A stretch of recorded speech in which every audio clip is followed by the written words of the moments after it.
Again, matching has become a very holistic process. Is USMLE worth it these days as many people believe it's high saturation? And I say that because step one is pass fail. But you cannot afford the fail. Which books are best for USMLE preparation? Content is almost the same, but the way we get tested is completely different. Now, What role did mentorship play in your USMLE journey and who is your mentor? take advice from people who you think are like minded. But don't take advice from everyone. Can you share any resources or study material that you found particularly helpful during your USMLE preparation? As you mentioned that Not everybody needs to be labeled as a patient. most, how did you first become interested in medicine as a career? To be very honest with you, I've never been interested in medicine as a career, even though my father was a doctor. Umaga generic answer was a talam darakama, which everybody else gives you. Parental pressure, Exactly. mostly. Because ever since I was a child, so I grew up in an environment where we were forced to study. Exactly. No, I used to score well, and there was only one option for those who score well. Medicine. Personally, I was inclined towards sports science. So after my A levels, I applied to a bunch of different universities, and I got acceptance as well in sports and exercise science. But my parents didn't let me go, so I had to put that dream on hold. Came back to Pakistan for MBBS, and hopefully after MBBS, I can join that path again. So, what do you think? Are you happy that you? Yeah, of course I'm happy. I don't have any regrets about doing MBBS. But if you ask me, was it my initial plan? No, it wasn't. But now I don't have any regrets because it is something that I enjoy because it involves a lot of learning, exploring new things, and interacting with people, which I enjoy. Interacting with patients, interacting with your colleagues, with teachers. So yeah, all in all, I've had a good time. Absolutely amazing. And would you recommend to your own children in future? I would only recommend to them if they're prepared mentally for it. Because if, for example, my child, if he wants to do medicine, I'll support him. But if he wants to become a guitarist, I'll support him. So it is entirely up to him. If he's willing to work hard, if he's willing to put in the hard work, if he's willing to put up with the challenges. خو خبره وما غنا شي challenges هر field کې دي.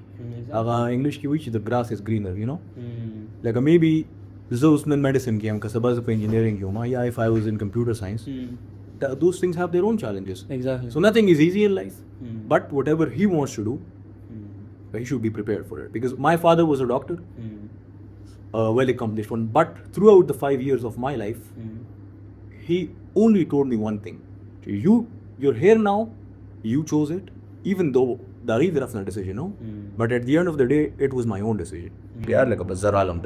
Exactly. And he didn't force me into it in a way. You've made the decision. ठीक show तो उसका friends से time spend के enjoy के हो लाशे बता sir तरह से no, if you're willing to put up with it, it is a very rewarding field in a way. Exactly. Definitely I'd recommend it to her. But what do you think? आप environment को ऐसा condition करेंगे अपने child के लिए कि वो भी medicine में आ जाए? Doctors, parents करते हैं अपने बच्चों के लिए. Absolutely not. ज़्यादा शेर सा खिलाफ है. I do not want my child to be forced or cornered into something. Because if it is up to me, I would want my child to be a footballer. Exactly. Or a professional athlete. Because that was my dream as a child. I grew up watching sports, loving sports. So in an ideal world, my child is either an athlete, he's either a footballer. But I would never corner him or force him into anything. I'd let the environment work on him and let his interest come out. Exactly. And I definitely support him, but keeping in mind that he has to work hard in every single field. Absolutely. Without hard work, there is no success in life. True, absolutely true. Okay, ladies and gentlemen, it was the first question that I really like it and I always ask from new guests. Then we have to come to the very interesting topic, USMLE. So please first explain what is USMLE. Well, most of your viewers already know. USMLE is the United States Medical Licensing Exam. It is the pathway to US for any doctor. It consists of 3 steps mainly. So step 1 is basic sciences, step 2 is clinical, and 3 is a mix of both. And it is your way to the US healthcare system. Absolutely perfect. And which one should be done or you recommend? Because as you mentioned that your father is a doctor. So would you recommend to your junior, your even colleagues, FCPS, USMLE, UKMLA or Australia? this is a very subjective question.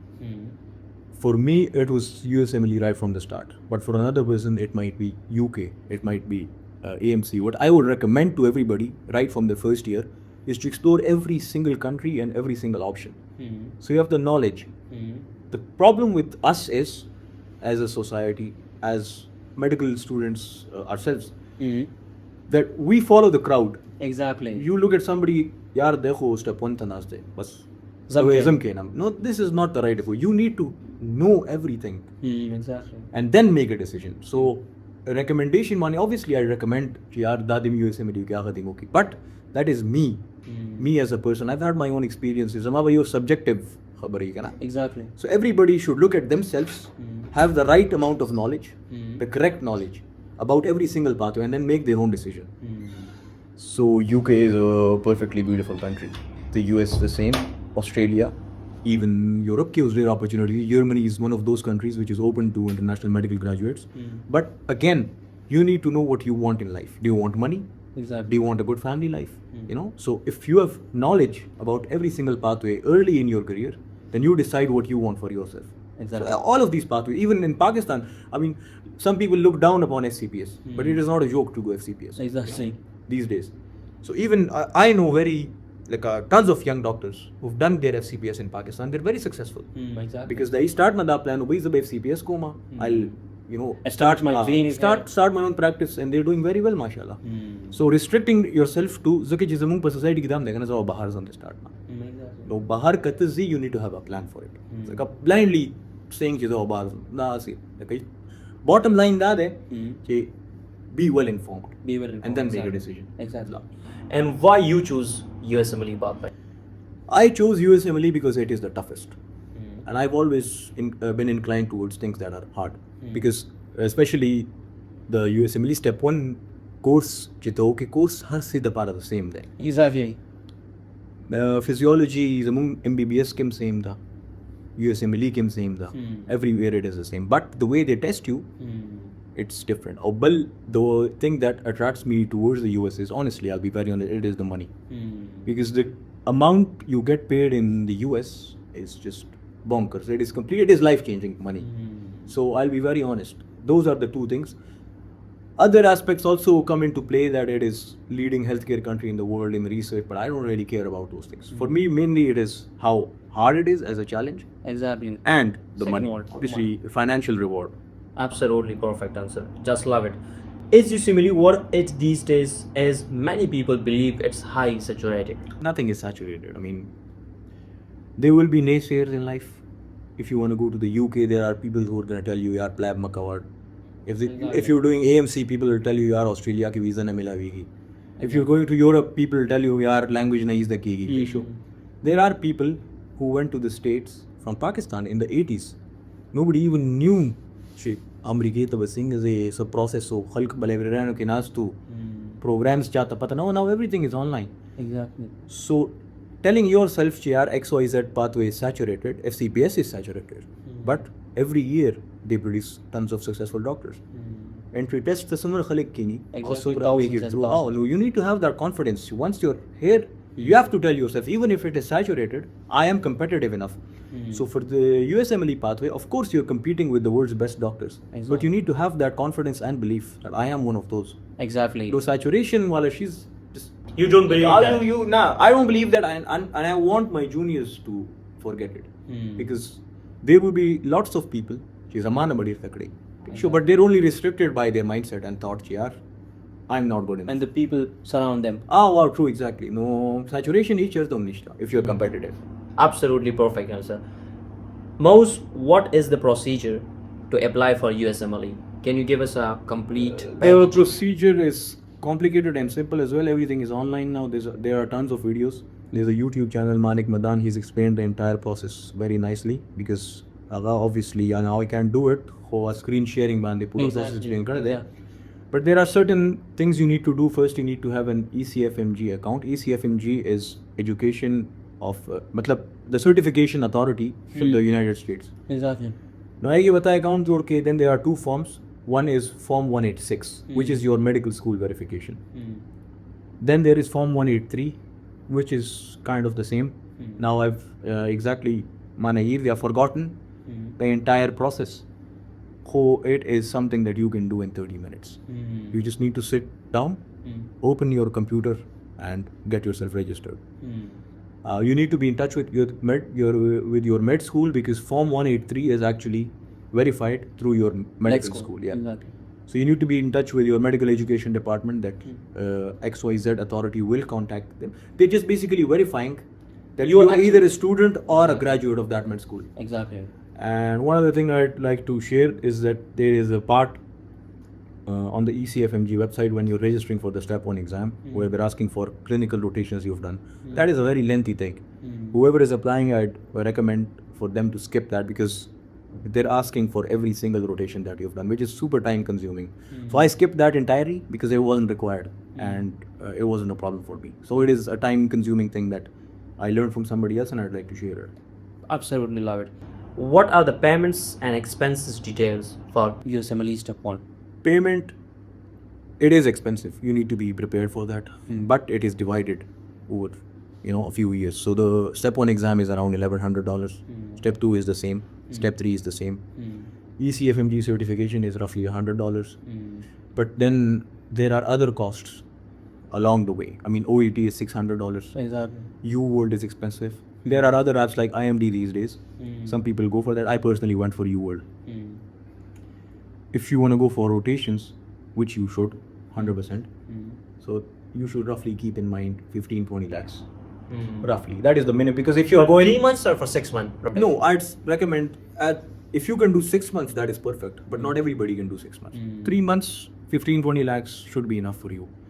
And then there is ECFMG certification at the end, which is the ERAS token that you buy. That again is over $1,000 if I'm not mistaken. And then the programs you apply to individuals. Exactly. If you're an IMG, you're applying to at least 200 programs. Exactly. So you keep in mind $25 a program, so $7,000 for that. So it is expensive, but it is spread out over a few Exactly. years. You can manage. But you should plan for it. I mean, because next year, by that time, pata razi, where you need that money. Exactly. Or keeping in mind our currency depreciation.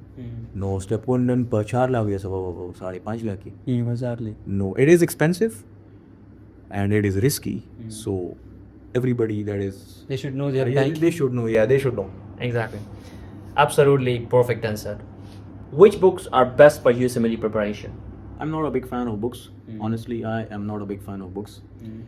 But if you ask me one book that I will recommend to everybody, that is Pathoma. Or it is Fundamentals of Pathology. No, yet it genuinely is a very, very well written book, because a guy like me, I do not like books.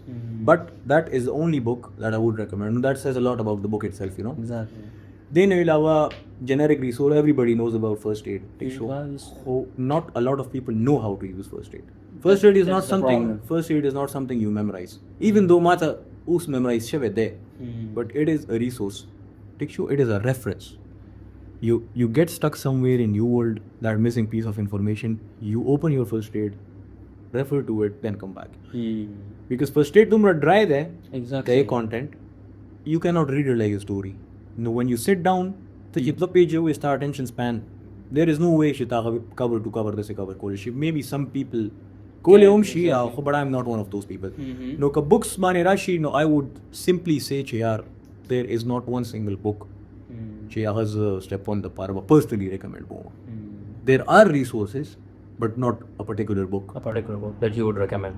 Absolutely perfect answer. Which online sources should be used? BNB, Pathoma, but BNB is starting to get a bit outdated and lengthy. There is another resource, Bootcamp.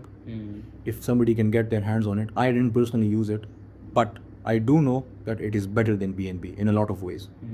Pathoma, that is your basic. You have to do Pathoma. Exactly. Apart from that, Malman is another one of those resources that you need to do. But you need to do that towards the end of your preparations, because a lot of his content is derived from NBME. NBME are the practice tests for the USMLE. USMLE, exactly. So you need to have a very strong base and then start Malman. He has a YouTube playlist. You can do that early on. It is very helpful because he does questions, MCQs, and he explains all the incorrects and then tells you the correct. So that is a very good resource. So BNB, Pathoma. For pharma and micro, sketchy is Absolutely standard. perfect. Yeah, gold standard. You don't need anything else. Are there any mock tests for USMLE? There are. They're called NBMEs. NBMEs are from 1 till 31 so far. So NBME 1 was released back in the 2000s. They're basically 200 questions made by the same people who make the actual test. So the difference between NBME and UWorld content is that UWorld is a third-party resource. The NBMEs, they're made by the same people who make the Real deal, the real deal. So personally, I would recommend everybody to do NBMEs as much as they can. Personally, I did 20 till 31. 20 to 31. 20 till, so there are 11 forms. 200 questions per form, and you need to do them timed because you're replicating that testing environment to yourself. Exactly. No distractions. You need to do you do 40 questions. You take a 5-minute break. Not looking up like a sakhalagdasi. They grab their phone.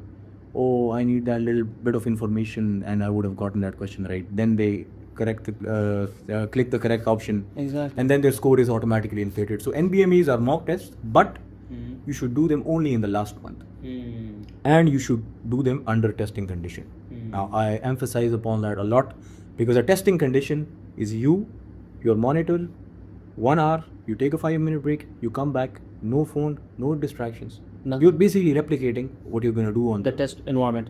on the test day. But one thing I'd like to add is what the NBME cannot replicate is the pressure you feel and the length of the question stem in the real deal, because NBME stems can be as long as 10 lines maximum, but the real deal might be 2 pages.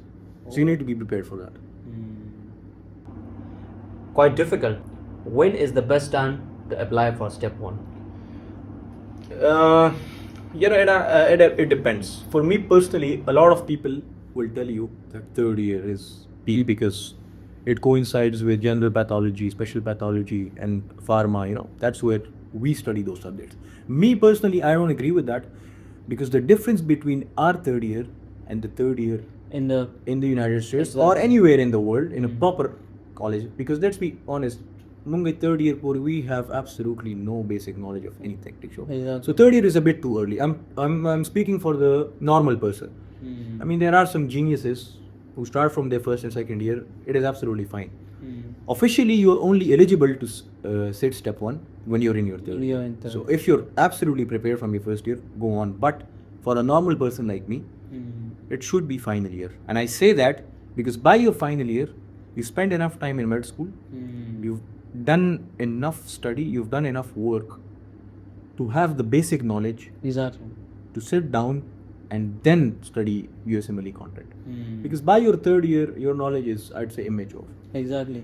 So to the average person, I would not recommend ki third year end ki third step 1 hoga. Maybe fourth year end if their basics are good. But fourth year end and start of final year is the ideal time. But even by the end of your final year, because in our new system, final year is super easy. Exactly. So I only studied 2 weeks for my final year exam.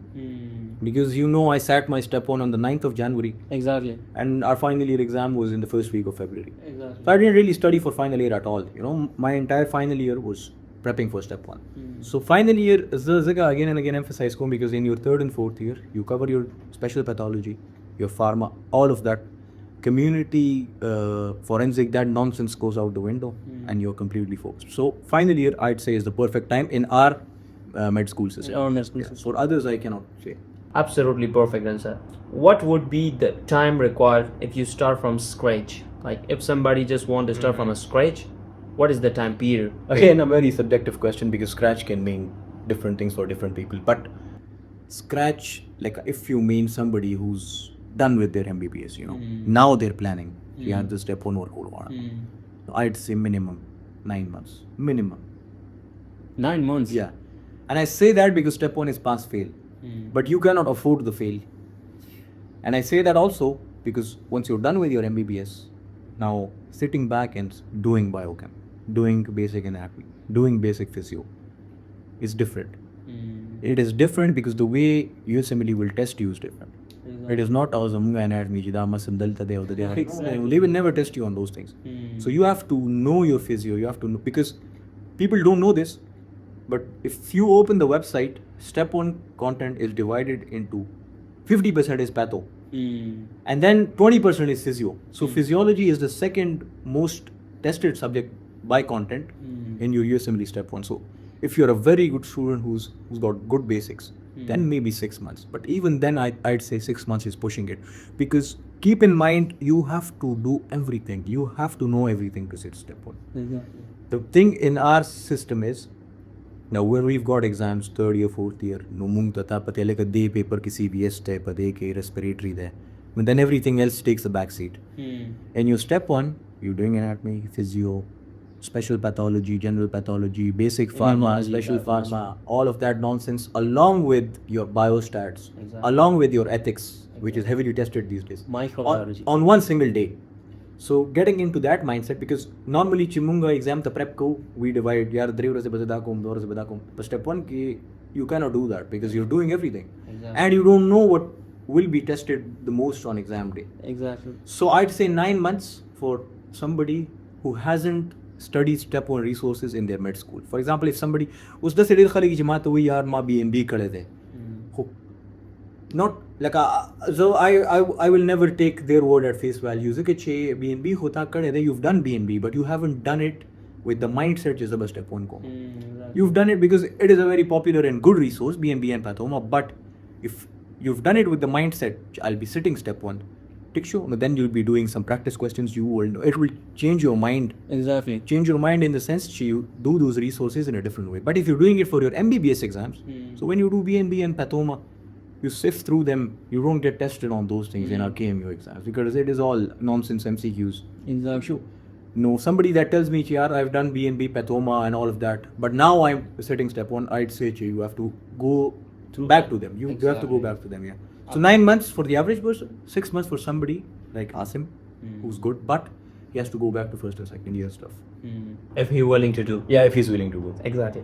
How much is our current course, first year or second year, related to USMLE and PLAB? What's your thoughts on that? So just as I explained previously, the content is almost the same, but the way we get tested is completely different. Now PLAB is a different exam, because you get tested on internal medicine, pediatrics, gynae, all of that. In Step 1 there is anatomy, there is physio, there is biochem, but the way they test you is not like that, because they'll combine heme and biochem in a way that we haven't experienced in our first and second year. They'll combine anatomy with something else that you haven't experienced in our first. So the content is the same.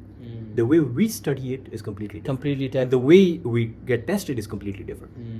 You have to go back and study Yeah, again. so with the mindset. if you're sitting Step 1, or if you're planning on setting Step 1 right from your first year, then I always recommend people to, even if you don't do the entire Q bank, just grab UWorld, grab Amboss, do the anatomy section, do the physiology section. So you're in that mindset. You need to know how they're going to test you. Exactly. So yeah, that is something that I'd like to add. Absolutely perfect answer. I just love the answer that you give. How to manage USMLE study with med school? To be very honest with you, our med school's study is, I mean, it might come across as arrogant from me, but med school study is very easy. It is very easy. And I say that because I've been through the Step 1 pathway. So in our current system, which is only MCQs, you only need 2 weeks to prepare for your exams to score very well. I mean, I don't even mean bare pass. If you're studying for the USMLE in 3rd, 4th or final year, then your med school exams, you just do not need to worry about them. Because keep in mind, in our final year, I was tested on surgery, medicine, pediatrics, gynae, none of which are tested in Step 1. But I was studying for Step 1 throughout my final year. And I only, for the last 2 weeks before the start of our final year exam, I just touched obs here and there. And when I sat the test, our final year exam, I was honestly laughing at the level of question, because they were very easy. Exactly. So anybody that is studying for Step 1, seriously, they do not need to worry about Their final exam. the final year exam or the 3rd or 4th year exams, because they'll be super easy for those people. Absolutely perfect.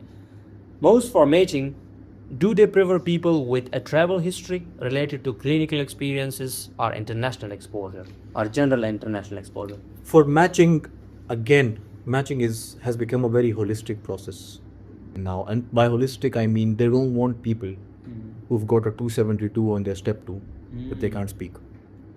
You will come across people especially in our society. I'm not judging, obviously, but you will come across people who will tell you that, yeah, I know XYZ who's got a 275 on a step 2, but they went unmatched. And then you're afraid, oh, the Dekas who 275 there and he didn't match. And that is because the US system isn't designed to only judge you by one metric. Step 2, people need to realize step 2 is only one of those metrics, one of those filters that are applied. So when a program is selecting candidates for interview, let's say there is an internal medicine program that I've applied to. It has got 15 spots. Tik show. I think a minimum 600 people apply. I'm just ballpark figure. Tik show. How do they filter those people? Exactly. They apply filter. Okay, step 2, 240. Anybody below 240, CV goes in the bin. Tik show. Clinical elective, 2 months. They apply filter. Anybody who doesn't have clinic goes in the bin. This say they bring it down to 100 people. Then other things come into play. Now, for example, if I am a program director, and I know a lot of program directors that I've spoken to, they don't really care about your step 2. Once you're above 240, even if that person is at 270, he will not care about it. I'm giving you just an example. There are people who care about scores. Exactly. But I'm just giving you the average Holistic program view. director's view, how he views things. 240 naga above, he's already in his mind. Then he's going to pick up his personal statement. He's going to review the personal statement. Now, let's say you've got a 270. I've got a 245, 250. 245 is average. But my personal statement is much better than yours. Again, my CV is much better than yours. By CV, I mean I've got sports activities, I've got volunteer work, which matters a lot. Things that you can back. Exactly. Now, one mistake our people make is, nowadays we've got AI and all of that nonsense. They either use AI or use somebody else to write their personal statement for them. And then they get exposed in the interview. Because the PD looks at your personal statement and he's like, okay, he's got impressive English. But when in the interview, he asks you questions, you cannot even explain Exactly. yourself in English. तो मलते expose. Exactly. Now, at that point, if you've got a 282 in your step 2, which is almost 100% high, even then you won't be getting picked. Exactly. So coming back to your point, sorry I've It's okay. gone on a tangent, but clinical electives should be your priority. And that is because you go there, you get introduced to the system, you leave a mark over there. Because even if you're not applying to the same program where you've rotated, the person who you've rotated with is an American physician. Exactly. In another program who's going to give you an interview, that person will pick the phone up, he'll call Dr. Anas, XYZ rotated with you. How was he? Now, if I've impressed you enough, you would say, oh, he's very good. He used to come up on time, or he used to show up 30 minutes earlier. So that's how you build rapport in the US system. Exactly. That's why I say it is way more important to have clinical rotations than to score well on step 2. Obviously, everybody wants to score well. Exactly. But prioritizing rotations, especially for people like us, is very important. For Ankies, yeah, absolutely perfect answer, very well explained. Just like it. What role did mentorship play in your USMLE journey, and who is your mentor? Honestly, Anas, you know me since 5 years, and I'm a lone wolf. I don't really have mentors, even though my father, as you know, is a very established physician. But when I look at him, I respect him as a father. I respect him as a father figure. But I never looked at him as a mentor because my style is completely different than his. Or the other reason that my dad practiced in a completely different era. Exactly. In his time, everything was different. In my time, and my child, har sabda ye era ke badal hai. Yeah, exactly. So things evolve. Coming to mentorship, I don't really have one single mentor that I can point towards. What I will say is, take advice from people who you think are like-minded. But don't take advice from everybody. Take sure. I've never spoken to anybody in my own college or anybody else step 1 work about how to tackle it. Now my dad used to tell me XYZ step 1 pass kar de, speak to him. I take his number, but I wouldn't speak to him because I know my study style is completely different. Even if I spoke to them, they'd tell me the same things I already know because the internet is your biggest mentor. One thing I'll say is the internet, YouTube, Reddit, these resources are your biggest mentors and biggest helpers because they'll never get tired of you. You can ask them infinite amount of questions. Yes, there will be people that you go to for help at times. You need to have 1 or 2 people only. Keep it super limited. People that you can relate to, whether it is a senior or your class fellow. So just one mentor, I wouldn't say I've got somebody that I look up to or a mentor. I won't say there is such a thing in my life. So, did you not take any advice, any like info from anyone? Your- Physically, in my surrounding, no. I only took advice from the internet, from Reddit, from YouTube, and I built my own thing. I mean, people would say, "You will they style saroka, they saroka. You need to do 100% you." I only did 45% you because my strength was Anki. Exactly. It's My strength, I'm not a god gifted person. A genius nature conceptual. Oh, I am, I'm somebody that tamata task rak and I'll get it done, even if it takes 10 hours. I'll sit down, I'll get it done. So I'm a person who Ankied my way through step one. Everything in my mind was yaar. Zada share yaad kama. exactly. Again, yaad rate wala yaad na. You need to memorize the concepts. Exactly. And then you'll be doing khali bhi conceptual study. Conceptual study matlab that you need to memorize those concepts. Exactly. Otherwise, you'll be successful. So, as you said, I've spoken to people, of course, but everybody will give you the same answer. You need to be honest with yourself. Exactly. Being honest, yaar mat raziyo kana razi. Exactly. When you come to that thing, you don't need advice from people, honestly. You don't need advice from people. That's absolutely true. Most, can you share any resources or study material that you found particularly helpful during your USMLE preparation? As you mentioned, that Everybody knows all the generic resources, so I won't dive into it. Melman is one thing I recommend to everybody. Super helpful. One other resource is Anking. Anking is a specific deck made for step one. It's got 30,000 cards. It is a subscription based thing. You pay $5-6 a month, but it is absolutely worth it because those cards get updated. Signature, first aid, hurrier, never version of the Exactly. same cards get updated with new information. Drug therapies change, mechanism of actions get outdated, some treatments change. So things do change here and there. Anking is the single best resource for anybody planning a sitting step one because it has got everything in it. Exactly. So you download that, you pay for the subscription. You don't need anything else. You just need that one thing. And that is on. Yeah, and if you don't understand anything, basics, you go to BNP and then come back to Anking. okay. So, do you not prefer to read a first aid or No, I never read first aid, but if you pick first aid up, any page, and you ask me a question, I'd know it. That is because of Anking. Because he's combined BNB, he's combined Pathoma, he's combined Sketchy, he's combined first aid, all into a single Anki deck. Now, when you open the deck, you click a card, you've got the entire resources under the card. Exactly. It is all, it is everything in a single place. in a single place where the system decides what you need to know. You're not looking here and there, or you're not asking for help all the time. You just have that one thing that I've got to do my Anki. But what's your recommendation? For example, if suppose I open my Anking deck and I don't know what it is, so what should I do? Before that, using Ank deck, should I go to BNB or read first aid or what? You should contact me. That is the best thing. Yeah, you need to stick to a resource like BNB or Pathoma or whatever, or boot camp. Let's say you're doing CVS. Sure, you've done MI, or maybe you've done antiarrhythmic drugs. Now for example, I sat down, I studied antiarrhythmic drugs from Sketchy or BNB, whatever resource you're choosing.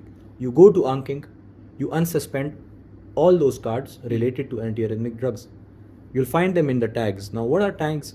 Every card is tagged with a resource. BNB, antiarrhythmics, Sketchy, antiarrhythmics, all of that in one place. Exactly. You do one topic or a chapter, you go to those cards. Now, let's say there are 300 cards related to antiarrhythmic medications in the Anking deck. You unsuspend all of them, you start doing your cards. Now, the advantage to that is you've just watched a video and now you're repeating the same concepts in your head. Exactly. But if you do what other people do, BNB told khatam ko, ta isun meri khatam kari, ta se gab lago de. Exactly. So you need to sit down, grab a topic and then reinforce it in your mind. Conceptual study dete hui. Exactly. Yaar ma to concept ho pata ho lageda. How do I make sure I don't forget this concept? Exactly. Udai the para, you do a topic, you do the cards, repeat. You do a topic, you do the cards, repeat. Like there is a section in bacteriology, like Yeah. microbiology. Yeah. Let's suppose you did a single bacteria. Let's suppose Step aureus, Yeah. rampaldi. Then you come to that bacteria and it has like 8 to 10 cards. Yeah. You do it. Maybe more than 8. Let's say there are 40 cards related because Staph aureus is a bit of a big, Like it's a big single topic. Yeah. So you do the 40 cards and you do them every day. Exactly. And then the next day you do staph epidermidis and you unsuspend those. Exactly. And so on and so forth. So all of that knowledge gets reinforced in your brain that you don't even have to go back to a video. Absolutely perfect. Absolutely. Love the idea. Mose, what is the best piece of advice you ever heard or received? Related to what? Anything? General. Just anything in life. Okay, I'll give you one advice: buy it nice or buy it twice. Anything that you're investing in, whether it is a watch, whether it is a phone, whether it is a car, whether it is a pair of pants, buy it nice once or buy it twice. So spend your money on good things. Exactly. Love it. And what book has had a significant impact on your life? I wouldn't say there is a single book that has a significant impact on my life, but I would recommend one book to every aspiring healthcare professional. And the book's name is Overdiagnosed. It is authored by, if I'm not mistaken, Dr. Welch. And Overdiagnosed is such a good book because in our era of extensive testing and extensive imaging, he's taken the approach that not everybody needs to be labeled as a patient. Because extensive testing, we're feeding the pharmaceutical industry. Oh, you've got vitamin D deficiency. Oh, you need to take vitamin B7 because you've got hair loss. Oh, you need iron supplementation. Exactly. This thing wasn't there 100 years ago. Now, I do acknowledge the fact that we've come this far, technologically, scientifically, but I think we've gone a bit too far. So we need to tone that down a bit with regards to, especially in a resource limited country like Pakistan, Dal tattayo doctor talarshi. I'm not generalizing. My dad is a physician. Exactly. But that is tuka, that is tuka, that is tuka. 30,000. Yeah, that shouldn't be the way. First of all, you're clinically able enough, clinically knowledgeable enough. That is how you're a good doctor. But if you don't know how to clinically diagnose somebody, then what is the difference between you and somebody who runs a lab? Exactly. So extensive testing, extensive imaging, especially in our country, should be avoided because burden देगा ना society. Exactly. यो X-ray machine तक 20 का सामान वाला आदमी. 10 है. Then अगर 20th कस में 20 ज़्यादा ज़रूरत है the first कस में. Absolutely. So, Overdiagnosed is a book I'd recommend everybody To read. Absolutely perfect. Thank you so much, Mose. Thank you so much, Anas, for having It me was on the an honor podcast. that you- It is an absolute pleasure to be on the podcast finally. Thank you.